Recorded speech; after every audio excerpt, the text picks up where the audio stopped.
Jadi pertahanan keamanan adalah sangat penting bagi suatu negara. Kekayaan suatu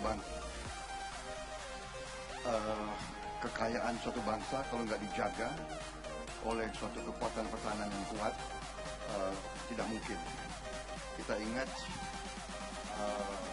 adagium dari Thucydides, ahli sejarah Yunani, 2500 tahun yang lalu, mengatakan bahwa the strong will do what they can and the weak suffer what they must. Yang kuat akan berbuat sekehendaknya, yang lemah harus menderita.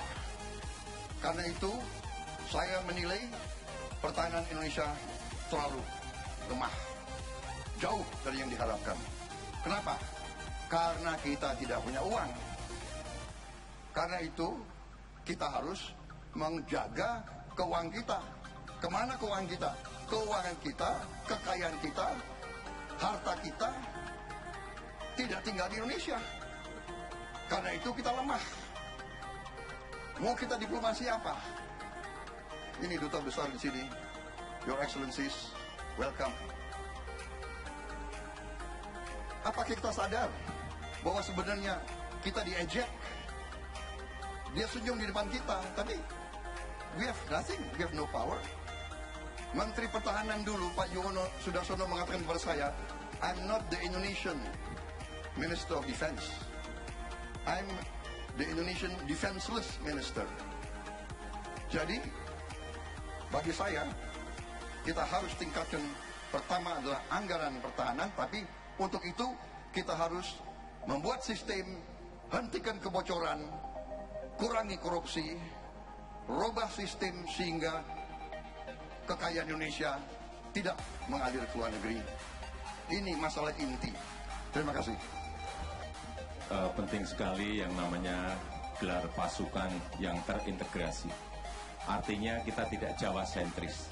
Oleh sebab itu sudah saya perintahkan kepada Menhan dan Panglima untuk membangun Divisi 3 yang telah mulai ini bekerja, Divisi 3 Kostra di Goa, kemudian Komando Angkatan Udara di Biak, kemudian Armada 3 Angkatan Laut di Sorong.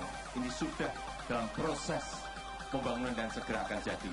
Saya juga telah memerintahkan untuk gelar pasukan di 4 titik penting. Gelar pasukan terintegrasi yaitu di Natuna sebelah barat, kemudian di Morotai sebelah timur, kemudian di Samlaki dekat Masela itu di sebelah selatan, dan kemudian di Biak. Apa yang kita harapkan dari gelar pasukan ini? Artinya titik-titik pinggir yang ada di negara ini semuanya terjaga.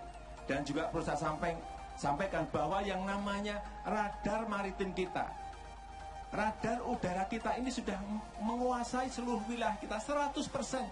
Karena ada 19 titik radar udara kita yang telah terkoneksi.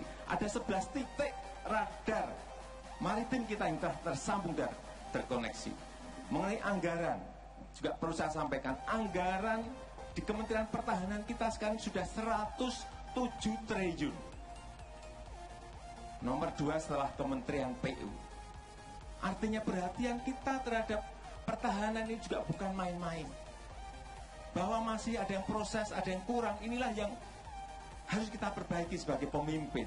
Saya optimis dengan penguasaan radar udara, radar maritim yang sudah 100%. Siapapun yang masuk ke teritori negara kita akan ketahuan.